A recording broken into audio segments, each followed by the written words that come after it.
Yes, now students, last lecture में हमने determinant की प्रॉपर्टीज के बारे में पढ़ा था, डिटरमिनेंट के बारे में पढ़ा था, मैट्रिक्स क्या होता है, डिटरमिनेंट में डिफरेंस कितना है, दोनों में क्या डिफरेंस है, प्रॉपर्टीज हमने डिटरमिनेंट्स की देखी। तो अब हम जो लास्ट टॉपिक अपना जो बचा जो छूट गया था वो था कि ट्रांसफॉर्मेशन क्या होते हैं, एलिमेंट्री ट्रांसफॉर्मेशंस। तो स्टार्ट करते हैं, एलिमेंट्री ट्रांसफॉर्मेशंस।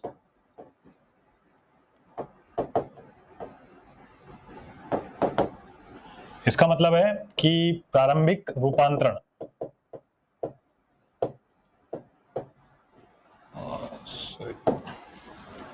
प्रारंभिक रूपांतरण। देखो ये डिटरमिनेंट में किस तरह से वर्क करता है प्रारंभिक रूपांतरण, जैसे कि सपोज करके चलो, जैसे मेरे पास कोई भी एक सारणिक है, कोई भी एक डिटरमिनेंट है, जैसे कि a इक्वल टू में सपोज करो 2 3 5 -1 7 2 और 2 3 9, सपोज करो मेरे पास ये है। अब अगर मुझे सपोज करो, देखो हम डिटरमिनेंट में हम क्या क्या कर सकते हैं, जो ये ट्रांसफॉर्मेशन जो मैं रूपांतरण बता रहा हूं इसमें हम क्या क्या कर सकते हैं वो हमें देखना है। देखो हम किसी भी रो, मतलब किसी भी पंक्ति में, जैसे कि R1, ये R1 है, ये ध्यान रखना, ये R1, ये R2, ये R3, अगर हम लेफ्ट टू राइट अगर हम वर्क कर रहे हैं तो R1 R2 R3, देन ये C1 C2 और ये C3।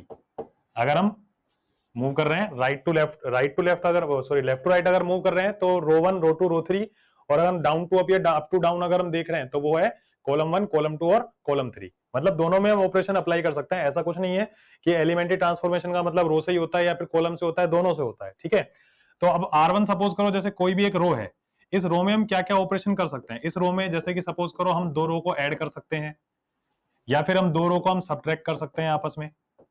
ये बात का ध्यान रखना, दो रो को ऐड कर सकते हैं, दो रो को सब्ट्रैक्ट कर सकते हैं। ये करेक्ट है, ये करेक्ट है, लेकिन अगर मुझे दो रो को मल्टीप्लाई करना है तो we can not do this. हम दोनों दो रो को हम मल्टीप्लाई नहीं कर सकते, या फिर हम ऐसा भी नहीं कर सकते कि R1 अपॉन R2 भी नहीं कर सकते, मतलब ये भी हम नहीं कर सकते, दो रो को हम डिवाइड भी नहीं कर सकते। तो रोज में क्या क्या ऑपरेशन अप्लाई हो सकते हैं, या तो हम दो रो को ऐड कर सकते हैं या दो रो को हम सब्ट्रैक्ट कर सकते हैं। इस बात का और ध्यान रखना कि आप जिस भी रो में या जिस भी कॉलम में ट्रांसफॉर्मेशन अप्लाई कर रहे हैं, जैसे कि आप R1 में अप्लाई कर रहे हैं तो यहां पर R1 आना चाहिए, पहले R1 आना चाहिए। ऐसा नहीं कि आपने जब सपोज करो आपने ऐसा लिखा R1, आपने ये लिखा R2 प्लस R1, फिर आप कहोगे सर मतलब तो सेम ही है, हालांकि सेम ही मीनिंग है, लेकिन ये जो लिखने का सही जो एक बिल्कुल जो एक स्टैंडर्ड मेथड है वो ये है कि आप जो भी आप यहाँ पर लिख रहे हैं, जिसमें भी आप अप्लाई करना चाह रहे हैं वही आपके पास पहले आए। अगर आपने R1 में अप्लाई किया कोई भी ऑपरेशन तो वो R1 ही पहले होना चाहिए, R2 नहीं होना चाहिए। ठीक है, फिर और क्या काम कर सकते हैं कि जैसे किसी भी रो में, जैसे कोई सी भी एक रो है, जैसे R2 है, जरूरी नहीं है कि R2 हो, R1 भी हो सकती है, R3 भी हो सकती है, कि किसी भी एक रो में हम किसी भी एक कांस्टेंट को, जैसे कि 2 है तो मैंने इसको इसके साथ मल्टीप्लाई कर दिया, सॉरी R2 के साथ जैसे मल्टीप्लाई कर दिया,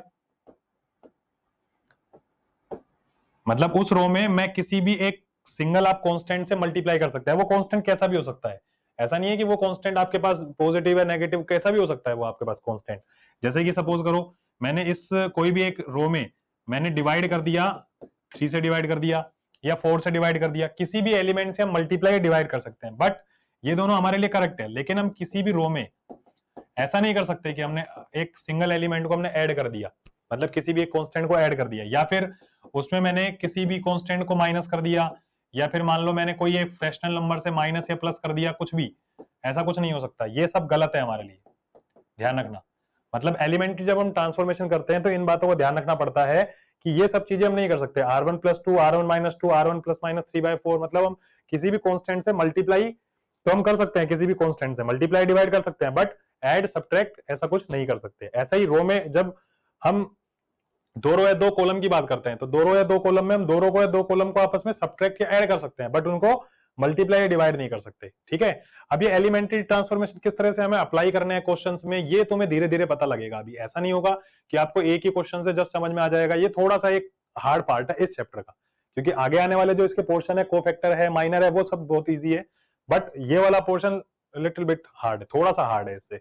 ठीक है, तो आप समझ में आया सभी को ये। और अगर कोई भी प्रॉब्लम हो रही है तो आप वीडियो को पॉज करके, या वीडियो को अगर आपको राइट डाउन करना है तो वीडियो को पॉज करके, या फिर आप इसको वीडियो को बैक करके आप देख सकते हैं कि किस तरह से मैंने क्या इसमें समझाया। ठीक है, या फिर कमेंट बॉक्स में आपके जो भी कुछ और क्वेरीज हैं आप कमेंट बॉक्स में लास्ट में ऐड कर सकते हैं। ठीक है, तो नेक्स्ट अपने पास जो होगा, देखिए अब इसको ध्यान से समझना आप। देखिए आपने ये सीखा कि भाई एलिमेंट्री ट्रांसफॉर्मेशन क्या होता है कैसे, लेकिन अप्लाई करना है क्वेश्चंस में, वो उसको बहुत ध्यान से समझना है, क्योंकि एक क्वेश्चन से कभी इसको नहीं समझा जा सकता डिटरमिनेंट को। आपको कम से कम मिनिमम से मिनिमम 4 to 5 क्वेश्चन लगेंगे इसको समझने में, ठीक है। अब हिंदी मीडियम इंग्लिश मीडियम दोनों का क्वेश्चन इसमें सेम होते हैं। क्वेश्चन में कोई मुझे ना हिंदी में अलग से लिखना पड़ेगा ना इंग्लिश में कुछ ऐसा लिखना पड़ेगा, क्योंकि क्वेश्चन सेम रहेंगे तो दोनों दोनों मीडियम के स्टूडेंट्स आराम से समझ सकते हैं इसको, ठीक है। अब इतना तो सब समझ ही गए होंगे कि भाई सारणिक का मतलब डिटरमिनेंट है, तो अगर मैं वो बोलता भी हूं तो आप ऐसा कोई माइंड मत करना, ठीक है। अपन क्वेश्चन लेते हैं कि सपोज करो मेरे पास क्वेश्चन है कि इफ gx, कोई एक फंक्शन है जिसका नाम मैंने दिया gx is equal to, determinant की फॉर्म में है, a की पावर x है, a की पावर माइनस x है, देन x स्क्वायर, a की पावर है 3x, a की power minus 3x and x की power 4, x to the power 4, then a की पावर 5x, a की पावर माइनस 5x एंड 1। ये अपने पास एक क्वेश्चन है, डिटरमिनेंट है, ठीक है। Then check gx is even और ओड। इवन है या ओड है हमें चेक करना है, इवन और ओड क्या है ये हमें चेक करना है, ठीक है। क्वेश्चन में क्लियर है सभी को कि हम क्या क्वेश्चन में क्या हम करना चाह रहे हैं, इवन है कि ओड है, हमें ये चेक करना है क्वेश्चन में। इवन है ओड का मतलब है कि भाई या तो समय या विषम है फंक्शन, ठीक है ना। तो किस तरह का फंक्शन है ये हमें चेक करना है। देखिए इवन और ओड चेक करने का तरीका क्या होता है, तरीका अभी अगर आप सभी को पता हो कि अगर हम क्या करें, अगर हम फंक्शन में कोई भी हमारे पास एक फंक्शन है इफ gx, इफ क्या होना चाहिए, इफ अगर हमने सपोज करो फंक्शन में x को रिप्लेस करा माइनस x से, मतलब x को हमने माइनस x से इंटरचेंज किया, तो और अगर वो उसी के इक्वल आ गया then function is even. Function कैसा होगा उस केस में, इवन होगा। और अगर बाय चांस अगर माइनस x रखने पर अगर ये माइनस gx के इक्वल हुआ then function is odd. Clear है ये बात, ठीक है सभी बच्चों को। तो आपको ये देखना है क्वेश्चन में, माइनस एक्स को रख के देखते हैं। तो हम फंक्शन में मैंने इसको x को रिप्लेस किया माइनस एक्स से, ठीक है ना।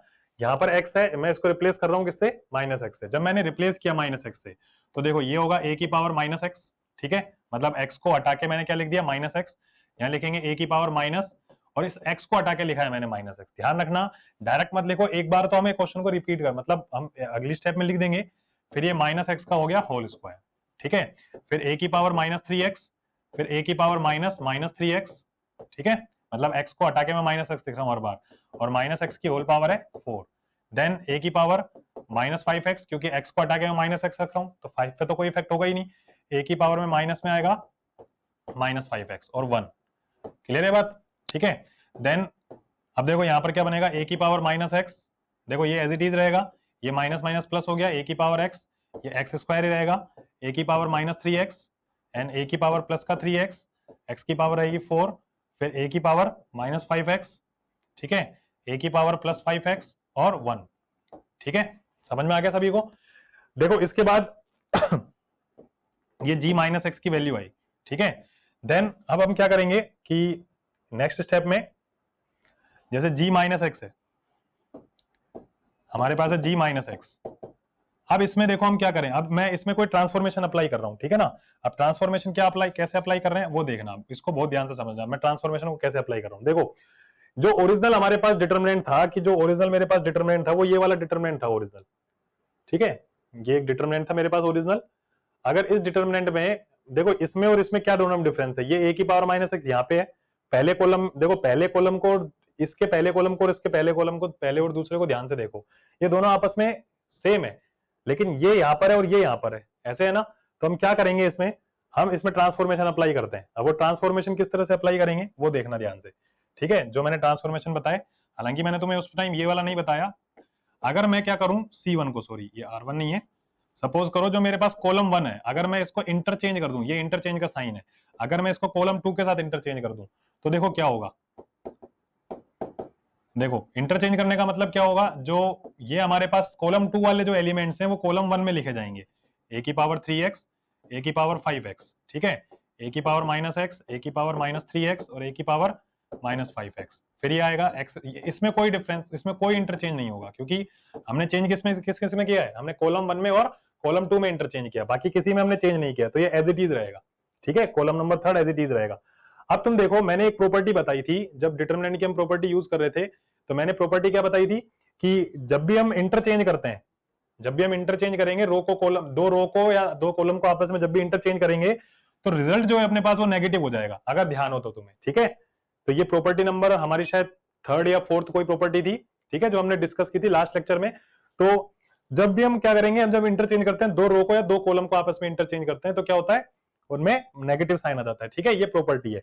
तो यहाँ क्या लिखा जाएगा, g माइनस एक्स जो है वो किसके इक्वल आ गया, ये माइनस जी एक्स के इक्वल आ, क्योंकि ये तो वही फंक्शन बन गया सेम टू सेम। तो g नेगेटिव एक्स किसके इक्वल आया, नेगेटिव ऑफ जी एक्स के इक्वल आया, then so it is an odd function. Clear है बेटा सभी को?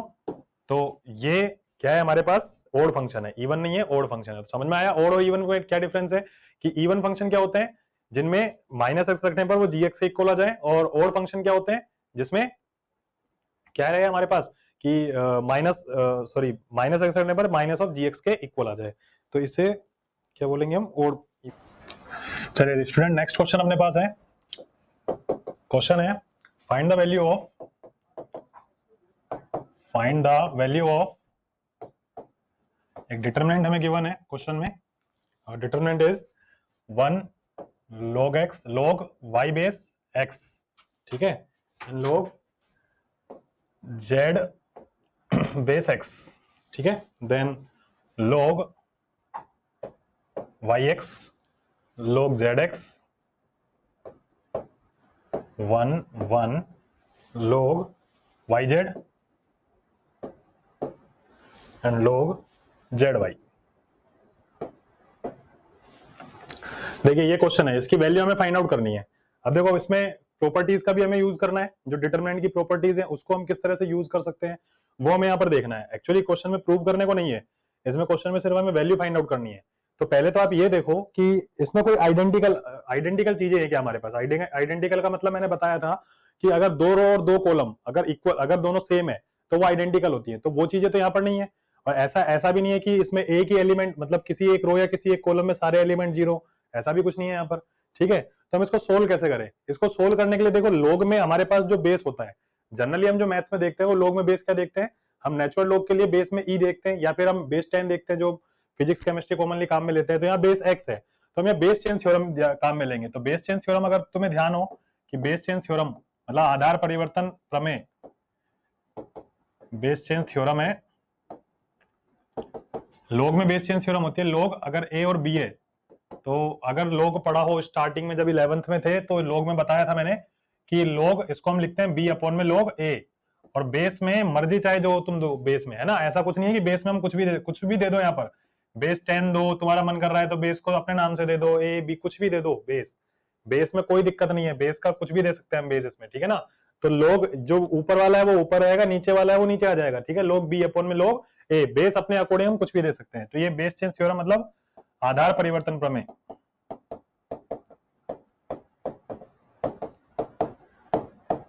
ठीक है, जब 11th में ये पढ़ा था, और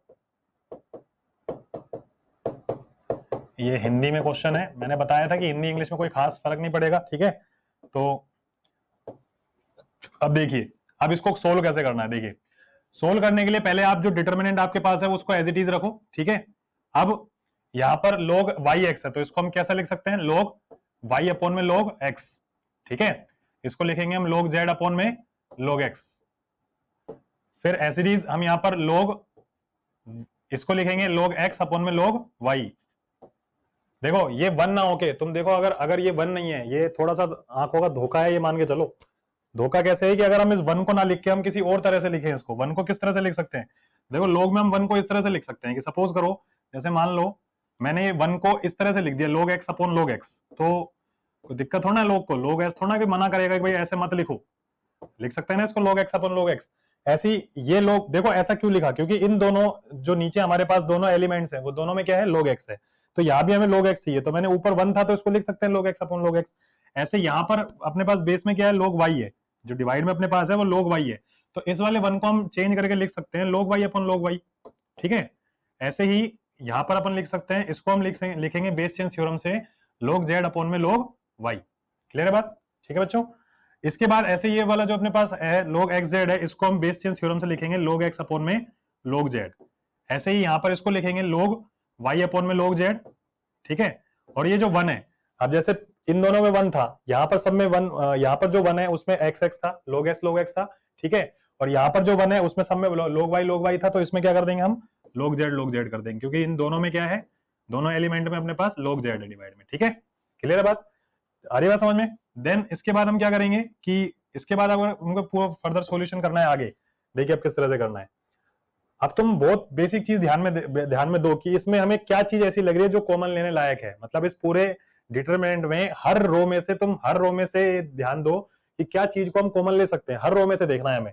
देखो हर रो में से इसमें log x इसमें भी log x है, इसमें क्या है log y है, इसमें log z है।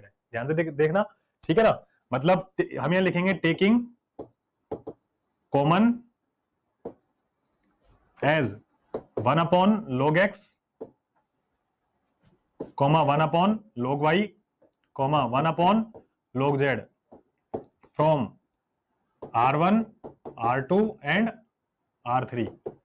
मतलब इसको अगर मैं हिंदी में लिखूं तो हिंदी में बच्चे भी आराम से लिख सकते हैं कि R1, R2, R3, मतलब हम पहली रो, सेकंड रो और थर्ड रो में से क्या कॉमन ले रहे हैं, 1 upon log x, 1 upon log y और 1 अपॉन log z कॉमन ले रहे हैं इसमें। ठीक है, तो अपने पास बाहर क्या आ जाएगा, देखो बाहर अपने पास आएगा 1 अपॉन में log x, यहाँ आएगा log y और इसको लिखेंगे हम log z। ठीक है, और अंदर जो हमारे पास बचेगा वो ऊपर बचेगा log x, यहाँ बचेगा log y और ये log z। ठीक है, ऐसे ही अपने पास यहाँ पर दूसरी जो रो है उसमें भी सेम बचेंगे log x, log y और यहाँ भी आएगा log z। ठीक है, ऐसी थर्ड रो में भी क्या रहेगा log x, log y और log z। ठीक है, क्लियर है? अब देखो तुम देखो इसमें ध्यान से कि भाई इसमें क्या लिखा मैंने, जो सेकंड या थर्ड प्रॉपर्टी को जो भी लिखवाई थी कि अगर 2 रो या 2 कॉलम आइडेंटिकल है तो इसका मतलब क्या होता है, उस डिटरमिनेंट की वैल्यू क्या होगी, 0 होगी ना। यहाँ तो तीनों के तीनों रो और कॉलम आइडेंटिकल है, बहुत ध्यान से देखोगे तो देखो फर्स्ट रो है जो सेकंड रो के इक्वल है, सेकंड रो थर्ड रो के इक्वल है, या फिर हम कह सकते हैं कि रो 1 रो थर्ड के भी इक्वल है। ठीक है, तो हम लिखेंगे सिंस, यहां पर हम लिखेंगे कि सिंस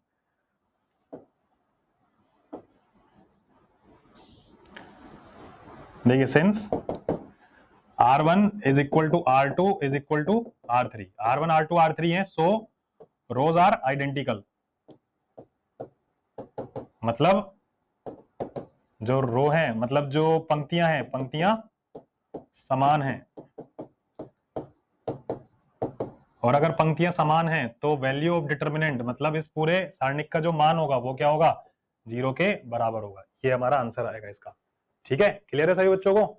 अगर कोई भी प्रॉब्लम होती है, अगर किसी भी तरह की कोई भी प्रॉब्लम अगर लग रही है क्वेश्चन में कि सर ये बेस चेंज थ्योरम कहां से आई, कैसा भी है, मतलब हो सकता है कि आपके बेसिक थोड़े से वीक हो, तो उस केस में आप कमेंट बॉक्स में जाके आप जो भी अपनी क्वेरीज है वो लिख सकते हैं। ठीक है, तो और आपको जो भी इस तरह की कोई प्रॉब्लम है तो आप बार बार वीडियो को रिवाइंड करके देख सकते हैं। तो नेक्स्ट क्वेश्चन लेते हैं। देखो ये बहुत इजी क्वेश्चन था, अब थोड़ा सा थोड़ा अपन धीरे धीरे हार्ड क्वेश्चन की तरफ बढ़ते हैं। ठीक है, देखिए थोड़ा सा आपको लास्ट ईयर के कॉन्सेप्ट भी देखो याद होने चाहिए इसमें, क्योंकि जब तक आपको लास्ट ईयर के कॉन्सेप्ट याद नहीं होंगे तो थोड़ी सी प्रॉब्लम आप महसूस कर सकते हो इसमें। ठीक है ना बेटा, तो लास्ट ईयर के कॉन्सेप्ट भी आपको ध्यान रखने हैं। देखिए नेक्स्ट क्वेश्चन जो हम लेंगे वो है find the value of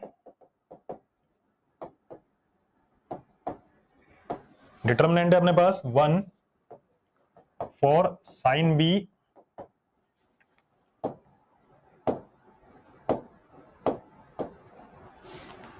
for sine B capital B upon में small B.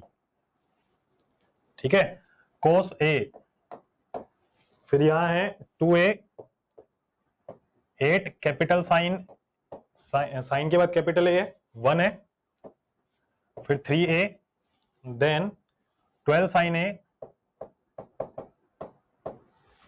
And cos B, ये हमारे पास है। ठीक है, अच्छा थोड़ा थोड़ा सा अगर तुम्हें इसकी वैल्यू, अब देखो इसकी वैल्यू हमें फाइंड आउट करनी है। प्रूव करना क्वेश्चन में फिर भी थोड़ा सा इजी होता है, जब डिटरमिनेंट के क्वेश्चन प्रूव वाले आते हैं उसमें थोड़ा सा इजी होता है, क्योंकि क्वेश्चन में पता लगता है स्टार्टिंग कहां से करनी है, मतलब हमें कैसे कॉमन लेना है, किस तरह से हमें क्वेश्चन को स्टार्ट करना है, वहां थोड़ा फिर भी इजी होता है। लेकिन जब वैल्यू फाइंड आउट करनी होती है ना तो हमें बहुत सोचना पड़ता है कि हाँ हम किस तरह से क्वेश्चन को स्टार्ट करें। मेन होता है क्वेश्चन की स्टार्टिंग करना कि हम क्वेश्चन कहां से स्टार्ट करें और कैसे स्टार्ट करें। हमें क्वेश्चन में कोई ऐसी चीज जो हमें फील दे रही हो कि हाँ हम ऐसी कोई चीज हमने पढ़ी थी, कभी बहुत पहले पढ़ी थी, ऐसी कोई चीज जो हमें फील दे रही हो, वो तुम्हें ध्यान से देखना है। बता सकते हो थोड़ा सा? देखो कैसे, साइन बी अपॉन बी है, ये साइन बी अपॉन अपने पास जो बी है, ऐसा हमने ट्रिग्नोमेट्री में लास्ट ईयर जो ट्रिग्नोमेट्री 11th क्लास की थी उसमें हमने जो लास्ट एप्लीकेशन होती है ट्रिग्नोमेट्री की, जिसमें जो हमारे पास इसकी ट्राइंगल की प्रॉपर्टीज से रिलेटेड वाला जो पार्ट है उसमें था। अगर तुमने ध्यान से अगर कभी पढ़ा हो तो इसमें था साइन ए अपॉन में ए। यहाँ पर ये जो कैपिटल ए है ये एंगल का वर्क कर रहा है और जो स्मॉल ए है ये साइड का वर्क करता है। साइन कैपिटल बी अपॉन में स्मॉल बी और साइन कैपिटल सी अपॉन में स्मॉल सी इक्वल टू में था एक कांस्टेंट के इक्वल होता था।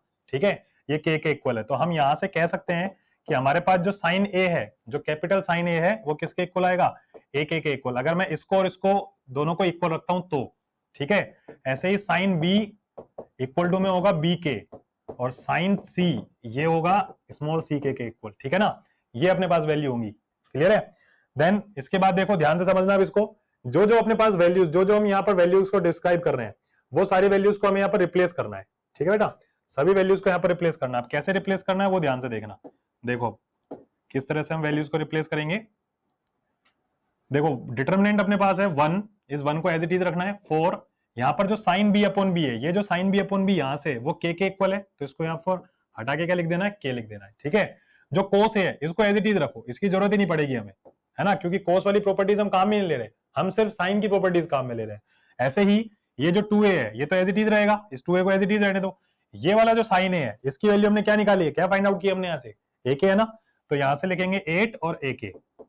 ऐसे ही ये 1 एज इट इज रहेगा, इसमें कोई चेंज नहीं करना। ये 3a एज इट इज रहेगा। अब यहाँ पर फिर से आ रहा है क्या? साइन a, और साइन a अगर आ रहा है तो फिर से इसकी वैल्यू रखेंगे a के, तो हो जाएगा 12a और k। ठीक है, और ये कोस b को हमें एज इट इज रखना है, इसमें कोई चेंज नहीं करना। ठीक है, अब तुम बहुत ध्यान से देखो, कहीं से कुछ कॉमन आ रहा हो तो अब सबको मन में सोचना है कि यार हमें कहीं ना कहीं से कॉमन, क्योंकि मैंने तुम्हें बताया था जो 7th प्रॉपर्टी है, जो 8th प्रॉपर्टी, जो कॉमन वाली प्रॉपर्टी थी वो सबसे ज्यादा इंपॉर्टेंट मैंने बताई थी कि वो डिटरमिनेंट के लगभग हर क्वेश्चन में यूज करनी पड़ेगी हमको। ठीक है, तो ये जो के है सेकंड कॉलम में देखो क्या कॉमन है? के कॉमन है, साथ में इसमें और क्या कॉमन हम ले सकते हैं? इसमें हम कॉमन ले सकते हैं 2 या 4 भी ले सकते हैं, सॉरी 4 भी ले सकते हैं हम कॉमन, क्योंकि सारे 4 के मल्टीपल है। ठीक है ना, तो टेकिंग कॉमन एज 4 भी लेंगे और के भी कॉमन लेंगे फ्रॉम C2, कॉलम C2 में से हम कॉमन लेंगे। और कॉमन लेने के बाद हमारे पास क्या बचेगा? देखिए ध्यान से देखना, कॉलम लेने के बाद क्या बचेगा? कॉमन लेने के बाद इसमें यहां लिखेंगे हम 1। देखो कॉमन मैंने 4 के लिया तो बाहर तो लिख दो 4 के, इन पे कोई असर नहीं पड़ेगा क्योंकि हमने कॉमन कहां से लिया? हमने C2 में से कॉमन लिया है। तो 1 एज इट इज रहेगा, 2 एज इट इज रहेगा, 3 एज इट इज रहेगा। अगर मैंने 4 के कॉमन ले लिया तो यहाँ 1 ही बचेगा। 4 के कॉमन लेने के बाद यहां से अगर मैंने 4 के कॉमन ले लिया तो 4 2 8, 2 भी बचेगा और a बचेगा क्योंकि k तो कॉमन आ ही चुका है। ठीक है, फिर यहाँ 4 3 12 और k तो कॉमन आ चुका है तो 3a बचेगा। और ये cos a 1 और cos b, इनमें कोई चेंज नहीं करना, ये जैसे हैं बेचारे ऐसे कैसे बैठे रहेंगे, इनमें हमें कोई चेंज नहीं करना है। ठीक है, अब देखो, अब ध्यान से देखो, कॉलम 1 और कॉलम 2 दोनों आइडेंटिकल हो गए, दोनों सेम हो गए ना। ये भी 1 2 a 3 a, ये भी 1 2 a 3 a, दोनों कॉलम सेम है। और दोनों कॉलम अगर सेम है तो फिर से हमें वही लिखना है कि since C1 equal to C2 so value of determinant, बाहर देखो कुछ भी बैठा हो, बाहर से हमें कोई लेना देना नहीं है। अगर ये पूरा 0 हो गया, इसकी वैल्यू 0 हो गई तो ऑटोमेटिकली ये भी 0 से मल्टीप्लाई होकर ओवरऑल 0 हो जाएगा। तो इस डिटर्मिनेंट की वैल्यू क्या आ गई? 0। समझ में आया? मतलब हर क्वेश्चन में कोई ना, जो भी क्वेश्चन हमारे पास आएंगे ना, ऐसे कोई भी साइन कोस में कुछ भी अजीब सा आता है तो इसका मतलब समझ लो कि तुम कहीं ना कहीं ट्रिग्नोमेट्री से रिलेटेड है। लोग वाला आ गया क्वेश्चन कोई ना कोई, तो लोग वाले पार्ट से रिलेटेड है। ठीक है, और अगर सपोज करो इनवर्स ट्रिग्नोमेट्री का कोई क्वेश्चन आ जाता है तो देखो अभी इनवर्स ट्रिग्नोमेट्री अभी पढ़ी नहीं है तुमने, तो अभी उसको थोड़ा सा हम बायकट करेंगे उसका। ठीक है ना, क्योंकि इनवर्स ट्रिग्नोमेट्री अभी हम नेक्स्ट चैप्टर स्टार्ट करेंगे, वो इनवर्स ट्रिग्नोमेट्री रहेगा हमारा। ठीक है बेटा, तो समझ में आ गया होगा सभी को ये क्वेश्चन। ठीक है, तो देखिए नेक्स्ट स्टार्ट करते हैं हम। नेक्स्ट क्वेश्चन देखिए, अब ध्यान से समझते जाना क्योंकि क्वेश्चन का जो लेवल है थोड़ा डिफिकल्ट होता जाएगा। अब देखिए क्वेश्चन में अपने पास जो नेक्स्ट क्वेश्चन है, अब बहुत ध्यान से समझना है इस चीज को। देखिए अब जो क्वेश्चन हम करेंगे वो क्वेश्चन हम करेंगे कि प्रूव करने वाले, जो हमारे पास प्रूव करने वाले क्वेश्चन है वो किस तरह के हैं। देखो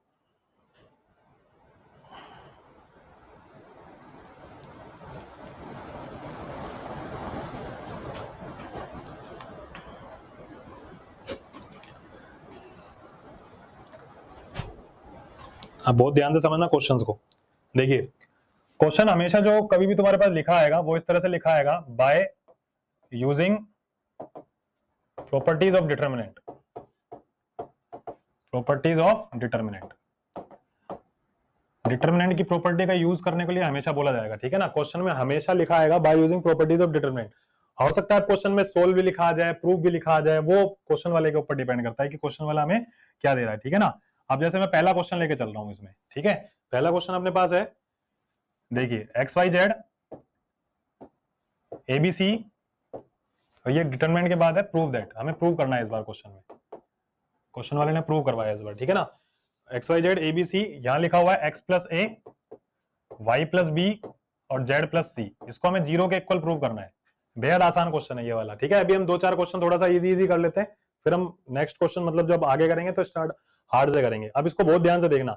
ये क्वेश्चन, एक ही क्वेश्चन को मैं कई तरीके से कर सकता हूँ कि भाई इसमें जरूरी नहीं है आपको कोई एक सिंगल ट्रांसफॉर्मेशन लगा करें, कोई सा भी आप ट्रांसफॉर्मेशन लगाओ, हर ट्रांसफॉर्मेशन से हो सकता है। जीरो मैंने बताया था, जीरो सिर्फ 3 केस में आता है। वो 3 केस कौन कौन से हैं कि अगर सपोज करो हमारे पास 2 रो या 2 कॉलम कोई भी आइडेंटिकल हो जाए, ठीक है, जीरो इस केस में आ सकता है। दूसरा हमारे पास है कि अगर किसी भी एक रो या एक कॉलम के हम सारे एलिमेंट क्या बना दे जीरो, तो जीरो हो सकता है। तीसरा कि अगर हमारे पास कोई भी एक रो या कोई भी एक कॉलम है, उसके सारे के सारे एलिमेंट अगर एपी में हो तो जीरो हो सकता है। जब मैंने लास्ट लेक्चर में जब प्रॉपर्टीज लिखवाई थी तो उन प्रॉपर्टीज में मैंने बताया था कि ये सारी जो हमारे पास प्रॉपर्टीज है वो याद रखनी पड़ेंगी। तुम्हें जब तक प्रॉपर्टीज याद नहीं होंगी तब तक डिटरमिनेंट के क्वेश्चन सोल्व करने में हर बार प्रॉब्लम होगी। तो जीरो बनाने के लिए हमें 3 प्रोसीजर फॉलो करने हैं, या तो 2 रो या 2 कॉलम कोई भी आइडेंटिकल हो जाए, या फिर एक रो या एक कॉलम के सारे एलिमेंट जीरो हो जाए, या फिर किसी भी एक रो या एक कॉलम के जो एलिमेंट्स है वो एपी में आ जाए, ठीक है। अब यहाँ पर ये काम हम कैसे कर सकते हैं, देखो अगर सपोज करो ये वाला कॉलम में देखो ध्यान से कि जो x प्लस ए है, अगर सपोज करो मैं इसमें से ये माइनस कर दूं x, तो x प्लस ए में से अगर मैंने x माइनस करा तो a बचेगा, x y प्लस बी में से y माइनस करा तो b बचेगा, और z प्लस सी में से मैंने z माइनस करा तो c बचेगा, ठीक है ना। तो सपोज करो मैंने ऐसे लिखा कि C3 ये जो कॉलम है, क्योंकि मैं इसमें से इसको माइनस करना चाह रहा हूं, तो मैंने तुम्हें बताया था कि जिसमें हम ऑपरेशन अप्लाई करते हैं वो चीज पहले लिखी जाती है, चाहे वो रो हो चाहे वो कॉलम हो। तो जैसे मैं C3 में अप्लाई करना चाह रहा हूं तो मुझे क्या लिखना पड़ेगा, C3 में मैं अप्लाई करूंगा C3 माइनस C1, कि मैं C3 में मतलब कॉलम थर्ड में से मैं कॉलम 1 को माइनस कर रहा हूं, ठीक है। माइनस करने के बाद देखो किस पे असर पड़ेगा, असर पड़ेगा ओनली C3 पे, C1 पे या C2 पे कोई असर नहीं पड़ेगा, जो जैसा है वैसा का वैसा बैठा रहेगा। मतलब यहां लिखा जाएगा x y z, ये रहेगा a b c, और जो अपन अगर इसमें से इसको माइनस करें तो तुम ध्यान से देखो कि जैसे x प्लस a है, मैं उसमें से x माइनस कर रहा हूँ, y प्लस b है उसमें से y माइनस करा, z प्लस c है उसमें से z माइनस कर दिया, तो x से x गया, y से y गया, z से z घट गया, तो क्या बचेगा हमारे पास, abc बचेगा, ठीक है।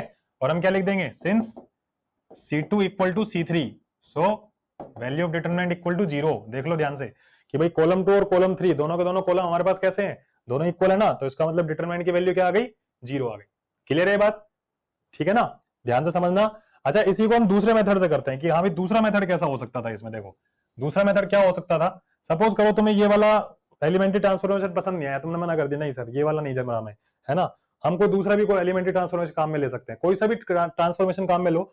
जैसे सपोज करो मैं इसको 2-3 तरीके से करके दिखा सकता हूँ, देखो। और सपोज करो यहाँ पर जैसे मान लो मेरे पास जो कॉलम 1 है, ये कॉलम 1 C1 है, इसमें मैंने सपोज करो मैंने 2 कॉलम को ऐड कर दिया, मैंने कहा सर ऐसे, मैंने कहा बच्चों ऐसे करो C1 प्लस C2 कर लो, ठीक है। तो अगर मान लो ऐसे कर रहा हूं तो मैं किस में अप्लाई कर रहा हूं ये ऑपरेशन, मैं कॉलम 1 में अप्लाई कर रहा हूं। तो अगर मैं कॉलम 1 में अप्लाई कर रहा हूं तो इसका मतलब है कि कॉलम 1 और कॉलम 2 दोनों को ऐड करना है हमें। तो x और a को ऐड करा तो मेरे पास आ गया x प्लस a, ये हो गया y प्लस b, और ये हो गया z प्लस c, और बाकी दोनों कॉलम में कोई इफेक्ट नहीं पड़ेगा इनका, ठीक है। बाकी दोनों कॉलम जो है एज इट इज रहेंगे, abc x plus a y plus b और z प्लस c, ये एज इट इज रहेंगे, ठीक है ना। अब तुम ध्यान से देखो इसमें कॉलम 1 और कॉलम 3 दोनों कैसे हैं, आइडेंटिकल बन गए ना, सेम हो गए ना। सिंस यहां लिखेंगे C1 इक्वल टू में C3 so value of determinant equal to में 0, ठीक है, समझ में आ गया ना सभी को। भाई इस बार कॉलम 1 और कॉलम 3, पिछली बार C2 और C3 इक्वल थे, इस बार C1 और C3 इक्वल है, बस इक्वल होते ही हमें सीधा आंसर लगाना है 0, ठीक है।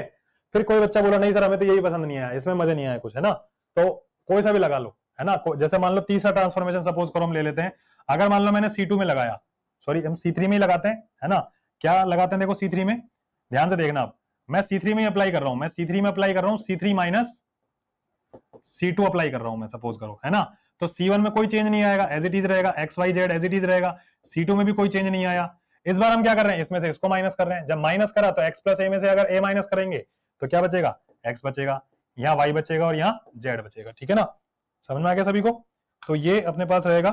तो इस चीज का बहुत अच्छे से ध्यान रखना कि भाई अपन जब भी प्रॉपर्टीज लगाते हैं तो जरूरी नहीं है कि हर कोई सेम प्रॉपर्टीज लगाए, कोई किसी भी तरह से प्रॉपर्टीज का यूज कर सकता है, कोई कैसे भी प्रॉपर्टी को अप्लाई कर सकता है। जरूरी नहीं है कि मान लो मैंने जो प्रॉपर्टी लगाई वही तुमने, सॉरी प्रॉपर्टी नहीं, ट्रांसफॉर्मेशन जो मैंने लगाया वही तुम ट्रांसफॉर्मेशन लगाओ, ऐसा कोई जरूरी नहीं है। ठीक है, क्वेश्चन में अब यहाँ पर कौन कौन सा आइडेंटिकल हो गया, यहाँ भी C1 और C3 आइडेंटिकल हो गए, C1 equal to C3, so value of determinant equal to 0। मतलब प्रोसेस तुम कोई सा भी अप्लाई कर सकते हो। तुम आंसर तक पहुंचने के लिए अगर आंसर हमें 0 चाहिए तो तुम्हें बस थीम पता होना चाहिए क्वेश्चन में कि हम, हाँ, क्वेश्चन में स्टार्ट कहां से करें। मतलब ये होना चाहिए कि भाई क्वेश्चन में हमें स्टार्टिंग जैसे मिल जाती है ना तो हमारा कॉन्फिडेंस इसमें बढ़ता चल जाता है। ठीक है, कि क्वेश्चन किस तरह से स्टार्ट करें, किस तरह से हम क्वेश्चन को सोल्व करें। जैसे तुम्हारा, अच्छा तुम क्वेश्चन कभी भी देख लेना, अगर तुम्हारे 2 क्वेश्चन भी अच्छे हो जाते हैं तो तुम्हें ये लगता है कि सर हाँ अब कुछ समझ में आया, तो ऐसे ही क्वेश्चन अब यहाँ पर होंगे। ठीक है ना, अब देखो स्टार्ट करते हैं नेक्स्ट क्वेश्चन। ये सभी को समझ में आ गया? ठीक है, वीडियो को पॉज करके नोट कर लेना। देखिए नेक्स्ट क्वेश्चन देखो, अच्छे से समझना नेक्स्ट क्वेश्चन। अब अगला हमारे पास क्वेश्चन क्या कहता है, देखिए क्वेश्चन है, देखिए हमें वही प्रूव करना है, a minus b, b minus C, C minus a, ये क्वेश्चन है। ठीक है, फिर यहाँ है b minus C, C minus a, और c minus A minus b, a minus B और b माइनस सी, ये क्वेश्चन है। इसको हमें 0 के इक्वल प्रूव करना है।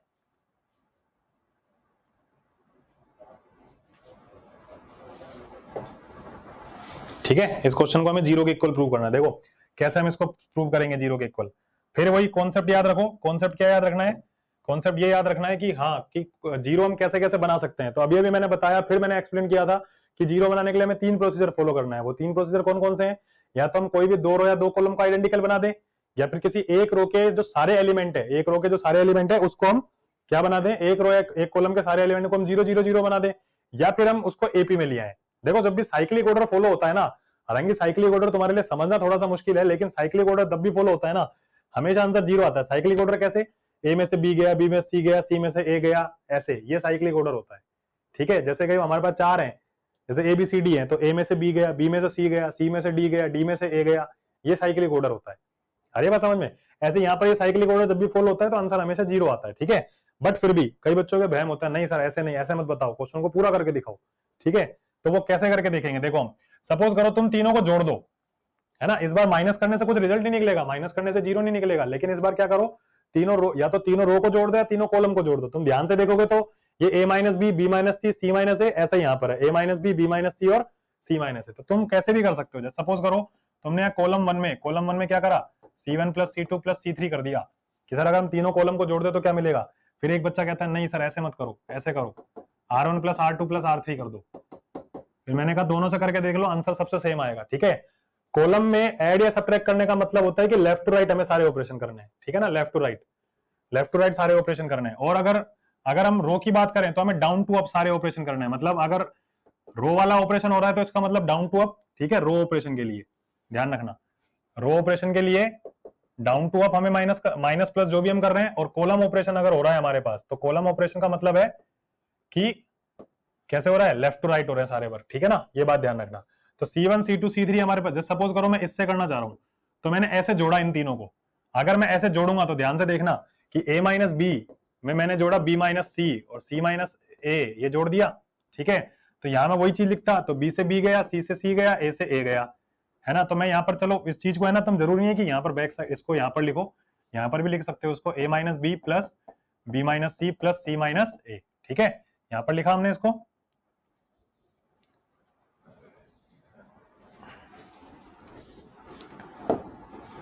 a minus b plus b minus C, C minus a. ऐसे नीचे वाले इसमें कॉलम में, इसमें b minus C, C minus a और प्लस a माइनस बी। ठीक है ना, c minus a plus a minus B और प्लस b माइनस सी। ठीक है, ऐसा होगा।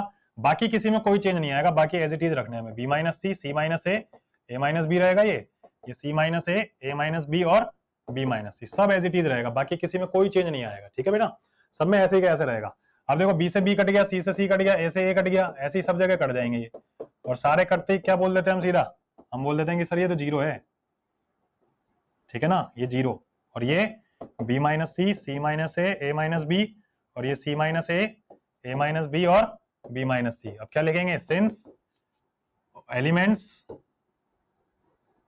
Of column 1 C1 all are zero, so value of determinant is equal to zero.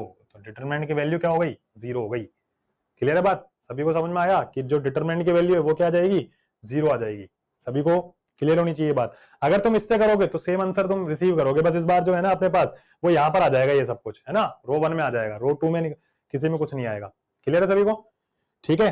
तो ये एक इजी क्वेश्चन है, इसमें जीरो बनाना अपने लिए आसान होता है। तो जीरो वाला कोई भी क्वेश्चन आए प्रूव करने वाला, तो तीन बातों के ऊपर बहुत अच्छी तरह से फोकस कर लो। वो तीन बातें कौन कौन सी हैं, पहली बात की, या तो हमें दो रो या दो कॉलम आइडेंटिकल बनाने हैं, या दूसरी बात क्या होगी कि हमें किसी भी एक रो या एक कॉलम के सारे एलिमेंट हमें जीरो प्रूव करने हैं, या फिर तीसरी बात की अगर वो एपी में है तो और भी ज्यादा बेटर है, उसमें तो देखते ही लिख देंगे क्वेश्चन में कि since the elements of a row are in AP so value of determinant is equal to zero. ठीक है, तो इस तरह से ध्यान रखना है हमें। क्लियर है सभी को, चलो नेक्स्ट क्वेश्चन करते हैं हम। देखिए क्वेश्चन अपने पास है, अब देखना थोड़ा सा, 2765 38 75 59 86 इक्वल टू जीरो। इस बार हमें जीरो के इक्वल प्रूव करना है, ठीक है, इसको जीरो के इक्वल प्रूव करना है। वही जीरो वाले जितने भी क्वेश्चन है, हर किसी क्वेश्चन में हम क्या दिमाग लगा रहे हैं कि यार जीरो बनाने के लिए क्या क्या कर दें, दो रो को आइडेंटिकल वगैरह कर दें, है ना, और आइडेंटिकल बनाने के लिए हम कुछ ना कुछ कोई ना कोई ट्रांसफॉर्मेशन लगाएंगे, माइनस वाइनस करेंगे कुछ ना कुछ, ठीक है, आइडेंटिकल कर दें, या एक रो या एक कॉलम के सारे एलिमेंट जीरो बना लें, ठीक है, या फिर हम एपी में देख लें। यहाँ एपी की कहानी तो पॉसिबल है नहीं, एपी सब अच्छे अच्छे से जानते हैं कि भाई ऐसा तो कुछ एपी होता नहीं है कभी भी, है ना। तो अच्छा हाँ, इसमें बहुत ध्यान से देखो ये एपी है कि नहीं है, 7 8 9 है ना एपी, ध्यान से देखना सब, 7 8 9 7 8 9 क्या है, ये एपी में है ना, कॉलम 2 के सारे एलिमेंट एपी में। तो अगर मान लो ये तो मल्टीपल चॉइस का कोई क्वेश्चन आता है, मतलब जैसे एडवांस वगैरह में कोई मेंस वगैरह में कोई क्वेश्चन आता है, तुम सीधा आंसर लिख सकते हो, क्योंकि वहां वैल्यू फाइंड कराने को बोला जाता है, फाइंड कराने को बोला जाता है वैल्यू, ठीक है, वहां पर वो प्रूव क्वेश्चन नहीं आते वहां की प्रूव करो क्वेश्चन में, है ना। तो वहां पर आप सीधा लिख सकते हो कि हाँ भाई इसकी वैल्यू जीरो है। बट अगर हमें सपोज करो कि अगर हमें सब्जेक्टिव क्वेश्चन करना है तो हम कैसे सोल्व करेंगे, देखो अब बहुत ध्यान से देखना, तुम इसमें रिलेशन देखो, जैसे ये 65 आ रहा है, ये 2 7 से हम 65 कैसे बना सकते हैं, या फिर हम कुछ इसमें मल्टीप्लाई करें, कुछ हम ऐड करें, कुछ सब्ट्रैक्ट करें, तो किस तरह से हम इसमें जीरो बना सकते हैं, ठीक है, या फिर हम दो को आइडेंटिकल बना सकते हैं, क्योंकि हमें जीरो बनाने के लिए आइडेंटिकल बनाना है किसी तरह से। तो मान के चलो, सपोज करो मैंने इस सेवन में अगर सपोज करके चलो मैंने 9 से मल्टीप्लाई करा। अब तुम सोचोगे सर आपको तो चलो पता है कि 9 से मल्टीप्लाई करना, हमको कैसे पता लगेगा कि 9 से मल्टीप्लाई करना है कि किससे मल्टीप्लाई करना है। देखो एक्चुअल में ऐसा क्या है कि क्वेश्चन अब जब 4 5 करोगे ना तो तुम्हें ऑटोमेटिकली आइडिया आ जाता है कि हाँ किससे मल्टीप्लाई करें हम, कि किससे मल्टीप्लाई करने से क्या बनता है। मैं इसको दूसरे 2 3 तरीके से करके दिखा दूंगा, देखो इसको भी। जैसे सपोज करो मैंने 7 को 9 से मल्टीप्लाई करा, तो 7 9 से कितना होता है, 63 होता है। अगर इस 63 में मैंने 2 ऐड करा तो ये बन गया 65। ऐसे ही तुम 8 में 9 से मल्टीप्लाई करो, ठीक है, 8 में 9 से मल्टीप्लाई करोगे तो कितना आएगा, 8 9 से 72 और 3 ये हो गया 75, इसके इक्वल आ गया। ऐसे 9 में 9 से मल्टीप्लाई करो 81 में तुम 5 ऐड करोगे तो कितना बन गया, 86 बन गया ना, ठीक है। तो वही बात तो है कि सर पता कैसे लगेगा, पता ऐसे लगेगा भाई जो रो एपी में आ रही है ना, या जो कॉलम एपी में आ रहा है उसका हाईएस्ट एलिमेंट ले ले, हाईएस्ट एलिमेंट लेके उससे मल्टीप्लाई कर दे, हमेशा वही आंसर आता है, ठीक है ना, मतलब मोस्टली केसेस में आंसर आ जाता है। तो ध्यान रखना इसमें 7 8 9 है, तो अपने पास 9 से मैंने मल्टीप्लाई करा इसको, लेकिन देखो मैं कर क्या रहा हूं, पहले मैं मल्टीप्लाई कर रहा हूं फिर मैं ऐड कर रहा हूं, मतलब पहले मैं कॉलम C2 में मल्टीप्लाई कर रहा हूं किसी एलिमेंट से, फिर मैं उसको ऐड कर रहा हूं, ठीक है। तो जैसे मान लो मुझे ये कॉलम 1 में मुझे अप्लाई करना है, कॉलम 1 में, तो मैंने बताया था कि अगर कॉलम 1 में अप्लाई करना है तो पहले कॉलम 1 ही लिखा जाता है, कॉलम 2 हम लिख नहीं सकते इसमें, ठीक है। तो मुझे क्या लिखना है, C1, और मैं क्या ऐड कर रहा हूं, मैं C1 में ऐड कर रहा हूं, इसको कैसे मल्टीप्लाई करके, इसको 9 से मल्टीप्लाई करके फिर ऐड कर रहा हूं मैं C2 को, मैं डायरेक्ट ऐड नहीं कर रहा C2 को, क्योंकि डायरेक्ट ऐड करूंगा तो 2 और 7 9 ही बनेगा, उसका हमें क्या लेना देना। या फिर दोनों को ऐड करके फिर तुम 9 से मल्टीप्लाई करो, तुम कहोगे सर पहले 7 और 2 को ऐड कर दो, 7 और 2 को ऐड करने पर 9 हो गया, और फिर 9 से मल्टीप्लाई करेंगे तो 81 आएगा, उससे मुझे क्या बेनिफिट मिल रहा है, कुछ नहीं मिल रहा। तो पहले मैं क्या करूंगा, C1 में ऐड करूंगा क्या, पहले 9 मल्टीप्लाई करके C2 में 9 से मल्टीप्लाई करके फिर मैं ऐड करूंगा, ठीक है।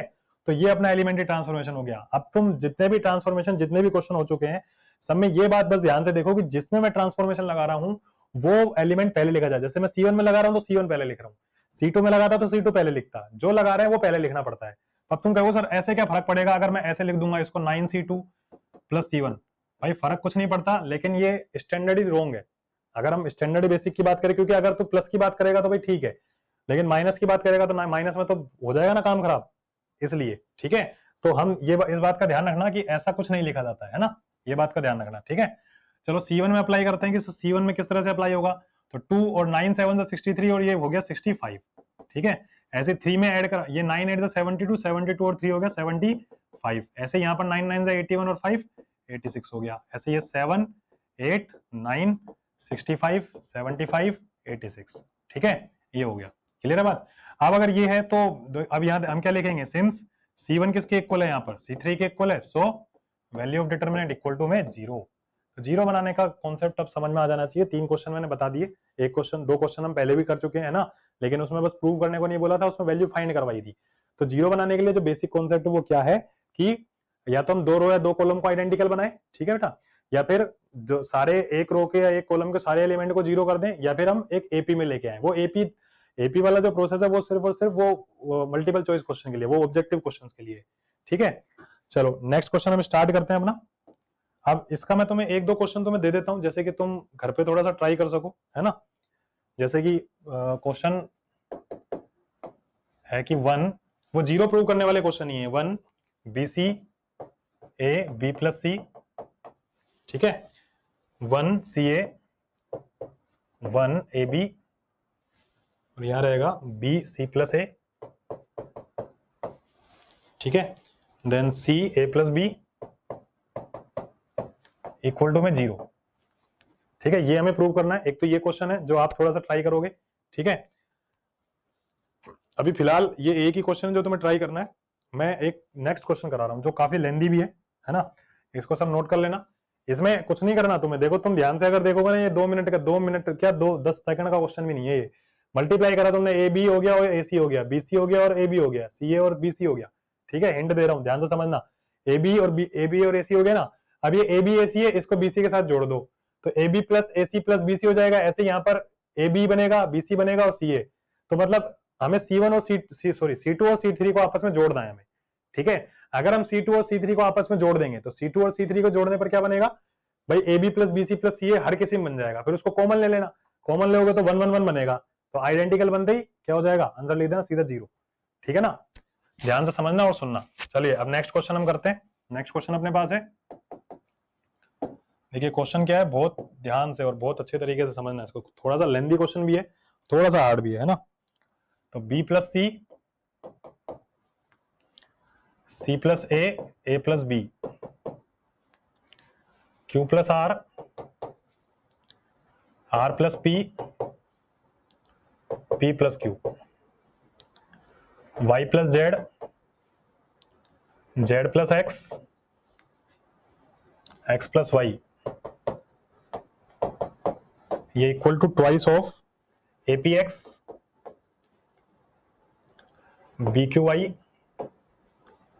और CRZ।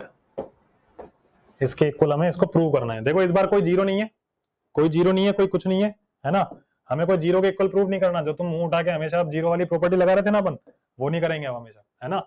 अब इसमें 0 के इक्वल प्रूव नहीं करना। क्वेश्चन तुम्हें थोड़ा सा दिख नहीं रहा होगा, उसके लिए ये लो, थोड़ा सा नीचे कर देते हैं इसको हम स्लाइड को।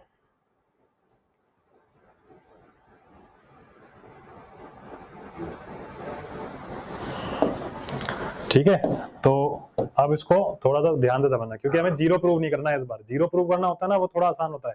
अब तुम्हारी ट्रांसफॉर्मेशन से रिलेटेड जितनी भी प्रॉब्लम्स है ना, वो थोड़ी इस क्वेश्चन में बहुत हद तक क्लियर हो जाएंगे, डाउट्स है ना।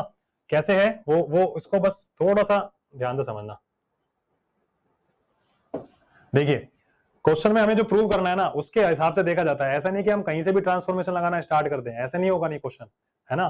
क्वेश्चन में देखो क्या चीज है, तुम्हें क्या चाहिए बाहर, सबसे पहले 2 चाहिए तुम्हें बाहर, है ना। 2 बाहर चाहिए, तो हाँ इसका मतलब कहीं ना कहीं से 2 कॉमन आएगा। अब वो कॉमन कैसे आएगा वो हमें देखना है, पर कॉमन कैसे आ सकता है। उससे पहले तुम ये देखो, यहाँ पर है ए, ये है बी और ये है सी। देखो इसमें कहीं ए नहीं है, बी प्लस सी है ना, इसमें कहीं ए नहीं है, तो इसका मतलब ए जबरदस्ती लाना पड़ेगा हमें। ऐसा नहीं है कि इसमें ए पहले से दिया हुआ है, नहीं है ना। अब या तो ए ये वाला देगा, या तो ये ए देगा, या फिर ये ए देगा, क्योंकि इनके पास तो खुद के पास ये नहीं है, ये कहां से ए दे देंगे हमें, ठीक है। तो या तो हमें रो 2 देगा, मतलब इस रो 2 का या कॉलम 2 का, सॉरी कॉलम 1 का और रो 2 का पहला एलिमेंट, या फिर कॉलम 1 का और रो 3 का पहला एलिमेंट हमें ए देगा। तो हमें सबसे पहला काम हमें क्या करना है, इस 2 का जुगाड़ करना है या ए बी सी का जुगाड़ करना है। देखो इसके पास भी बी नहीं है, इसके पास भी सी नहीं है, ऐसे ही हमारे पास यहाँ पी क्यू आर है, तो ना तो इसके पास पी है, ना इसके पास क्यू है, ना इसके पास आर है। तो हर किसी क्वेश्चन में हमें क्या करना है, हमें थोड़ा सा पहले अपने हिसाब से जुगाड़ करना है। कैसा जुगाड़ करते हैं कि भाई ये सब क्या है, जो जो हमें चाहिए ना वो अपने अपने पास आ जाए, और वो करने के लिए हमें क्या करना पड़ेगा, इसको हमें इंटरचेंज करना पड़ेगा, रोज और कॉलम्स को।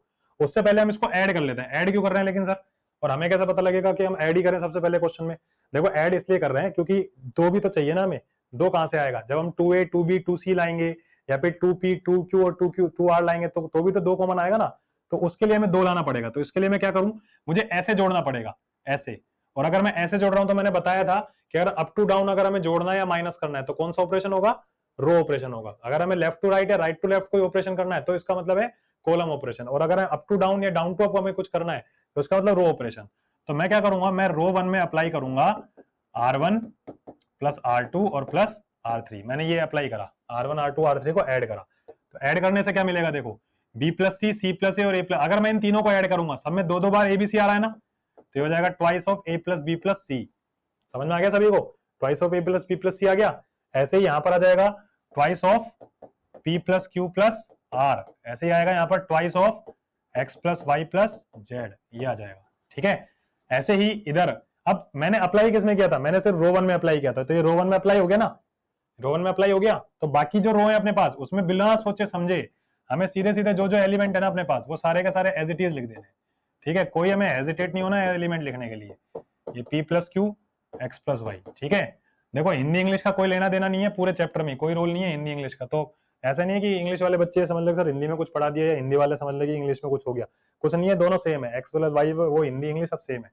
अब देखो सब में 2 2 2 2 कॉमन आ रहा है। इस वाले रो 1 में से अगर बात करें तो रो 1 में 2 कॉमन आ रहे हैं, तो 2 कॉमन आया तो क्या बचेगा अपने पास, A plus B plus C, यहाँ ये बचा P plus Q plus R और X plus Y plus Z। ठीक है, ऐसे यहाँ पर होगा C plus A plus B, इनको सबको एज इट इज रखना है क्योंकि कोई ऑपरेशन नहीं लगा रहे अब हम। ये P प्लस Q, ये Z plus X, X plus Y। ठीक है, यहाँ पर एक लाइन थोड़ा सा मिस हो गई तो वो लिख देना taking common from taking common as 2 from R1 में से क्या कॉमन लिया है हमने, 2 कॉमन लिया है, तो इसको लिखना पड़ेगा। ठीक है, कि R1 में से 2 उभयनिष्ठ लेने पर, है ना, हिंदी मीडियम में ये लिखेंगे हिंदी में, तो R1 में से 2 उभयनिष्ठ लेने पर, इस तरह से हमें लिखना है। तो 2 बार आ गया, हमारा पहला पर्पस सोल्व हो गया कि हाँ भाई हमें 2 चाहिए था तो वो 2 आ गया। हमें ऊपर A चाहिए था, वो A भी आ गया, तुम ध्यान से देखोगे तो हमें ऊपर A चाहिए था, P चाहिए था, X चाहिए था, सब आ गए, सब हमारे पास मौजूद है। अब मैं क्या करूं कि भाई जिससे कि सॉल्यूशन निकल सके, मुझे सिर्फ A रखना है यहाँ पर, मुझे B और C नहीं चाहिए। तो क्या करना पड़ेगा भाई, कैसे हम B और C को लेके आए, ये भी तो सोचना है ना कि भाई B और C को कैसे लेके आए हम। देखो अगर तुम ध्यान से देखो, अगर मान लो मैं इसमें से इसको माइनस कर दूं, इसमें से इसको माइनस करेंगे तो क्या बचेगा, कुछ तो बचेगा, है ना। वो क्या बचेगा वो देखो, जैसे सपोज करो मैंने फिर से मैं अप टू डाउन ऑपरेशन लगा रहा हूं। अप टू डाउन ऑपरेशन लगाने का मतलब क्या होता है कि भाई इस तरह से हम इसको सोल्व कर दे। R1 में क्या लिख दे हम, R1 माइनस R2 लिख दे इसको। ठीक है ना, अगर मान लो मैंने ये ऑपरेशन लगाया R1 में से, ये R1 में से R2 वाला ऑपरेशन लगाया, तो वो क्या होगा देखो, R1 माइनस R2 में लगाता हूं, तो R1 माइनस R2 लगाने से हमें बेनिफिट क्या होगा, उस चीज को देखना आप बहुत ध्यान से। R1 माइनस R2 को लगाने से ये बेनिफिट होगा कि अगर मैं R1 में से R2 को माइनस करता हूं तो A प्लस C, देखो A plus B plus C है अपने पास, उसमें से मैं माइनस करूंगा C और ये A, तो C से C गया, A से A गया, तो क्या बचेगा, सिर्फ और सिर्फ हमारे पास B बचेगा।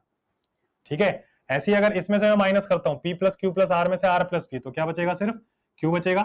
ऐसी X Y Z में से मैं Z और X को माइनस करता हूं तो ये क्या बचेगा, सिर्फ Y बचेगा। ठीक है, अब तुम सोचोगे सर A तो आप बोल रहे थे बार बार कि A चाहिए A चाहिए A चाहिए, और जैसे ही A आया आपने A को हटा दिया। अभी देखते जाओ क्या होगा, अभी सिर्फ हमने R1 में अप्लाई किया है ना, मैंने बोला था ना क्वेश्चन काफी बड़ा है तो हमें बहुत ध्यान से करना पड़ेगा इसको।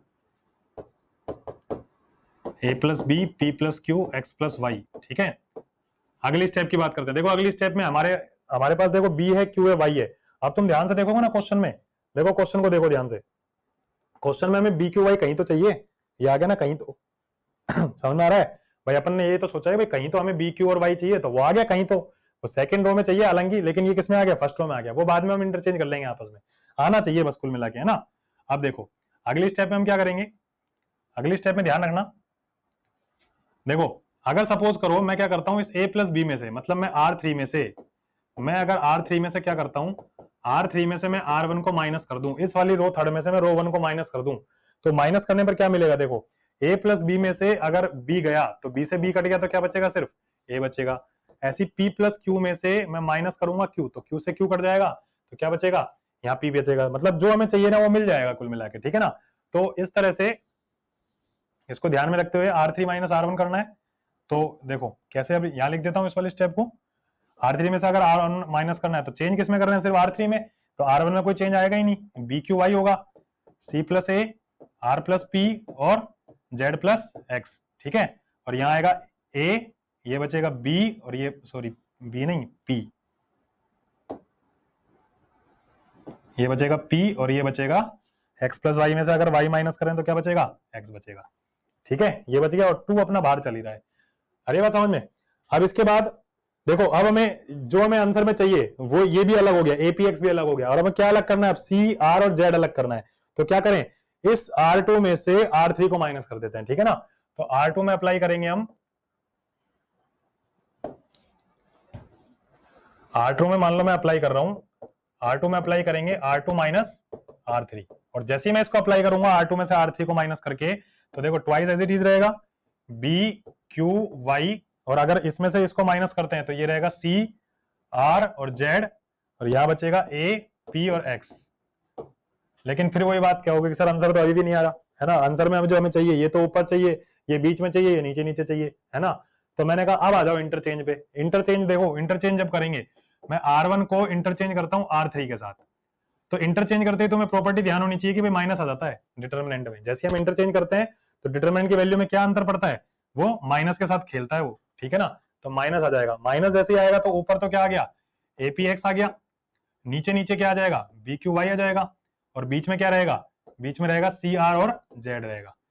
लेकिन तुम अभी भी राजी नहीं हो कि नहीं सर आंसर तो अभी भी नहीं आ रहा। आंसर में क्या चाहिए हमें, BQY तो क्या चाहिए हमें, बीच में चाहिए BQY, तो बीच में चाहिए तो हम क्या करेंगे, देखो अगर हमें बीच में चाहिए तो एक बार वो ट्रांसफॉर्मेशन लगा दो, कौन मना कर रहा है, ट्रांसफॉर्मेशन कितने लगाओ, उसमें हमें कोई दिक्कत नहीं है। तो मैं क्या करूंगा, R2 और R3 को इंटरचेंज करूंगा, क्योंकि ये तो अपनी सही जगह पहुंच गया, APX सबसे ऊपर हमें A चाहिए था। तो जैसे मैंने इंटरचेंज करा, दोबारा जो हमारे पास साइन है वो चेंज होगा, मतलब चिन्ह चेंज होगा, तो माइनस का दोबारा क्या हो जाएगा, प्लस हो जाएगा। जैसे प्लस से माइनस हुआ तो माइनस से क्या हो गया, प्लस हो गया, बस, ठीक है ना। तो ऐसे चिन्ह चेंज हो जाएगा, और चिन्ह चेंज होती है हम क्या करेंगे कि सर ये देखो आ गया आंसर APX, ये हो गया B Q और Y। भाई मैंने R2 को R3 के साथ इंटरचेंज कराया ना, तो R3 के सारे एलिमेंट ऊपर, ये नीचे, ये आ गया C R और Z, ये आ गया आंसर, ठीक है। समझ में आ गया। थोड़ा सा लेंथी क्वेश्चन जरूर है, लेकिन क्वेश्चन बहुत जानदार है ना, बहुत अच्छा क्वेश्चन है कि भाई जिससे तुम्हें पता लगे क्वेश्चन का कि भाई किस तरह से क्वेश्चन को सोल्व करना चाहिए ना, एक्चुअल में क्वेश्चन की क्या वैल्यू है, क्या इंपॉर्टेंस है क्वेश्चन में, है ना, वो तुम्हें पता लगेगा। आ रही बात समझ में। तो बहुत अच्छा क्वेश्चन है, इंपॉर्टेंट भी है, बोर्ड्स के लिए तो है ही इंपॉर्टेंट, बाकी इसको मेंस वगैरह में भी एक बार आया है किसी साल में, है ना, तो इसका ध्यान रखना क्वेश्चन का। चलो नेक्स्ट क्वेश्चन करते हैं हम, है ना। नेक्स्ट क्वेश्चन अपने पास है, आसान है देखो क्वेश्चन, बस तुम्हें क्वेश्चन की जड़ तक पहुंचना है हर बार की तरह। देखो -a² AB और AC, ठीक है, BA -B² BC, CA CB और माइनस का C², ठीक है, ये क्वेश्चन है।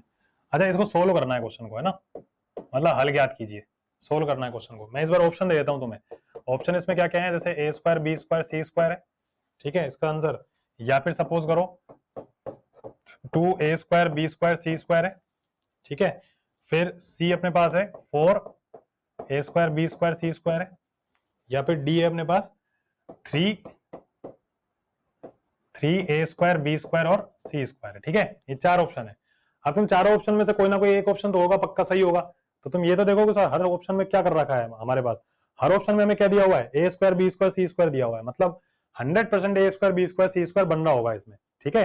अच्छा जीरो तो नहीं बनना ना, और जीरो नहीं बनना तो मतलब आइडेंटिकल और सारे एलिमेंट जीरो, वो हमें दिमाग से निकाल देना है कि वो बनेंगे भी कभी ना कभी, है ना, तो वो तो बनेगा नहीं। इसका मतलब हमें क्या करना है, कैसे भी करके A² B² C² बाहर लेके आना है, वो कैसे बाहर लेके आए वो समझना है, कैसे बाहर लेके आना है A²। देखो तुम ऐसा मत सोचो कि सर इसको उठाओ A² को और बाहर ले आओ, ऐसे नहीं, इसको ऐसे कैसे ले आए, भाई कॉमन लेना होता है, तो कॉमन लेना होता है, तो इसका मतलब ये थोड़ा है कि कॉमन हम सीधा सीधा, इसमें कॉमन बन ही नहीं रहा, तुम जबरदस्ती कॉमन ले रहे हो, तो वो काम थोड़ा करना है। हाँ तुम ये कह सकते हो कि सर इस वाली रो में ए कॉमन तो दिख रहा है हमें, कि पूरी ये जो हमारे पास रो है, इस पूरी रो में क्या है, ए कॉमन है।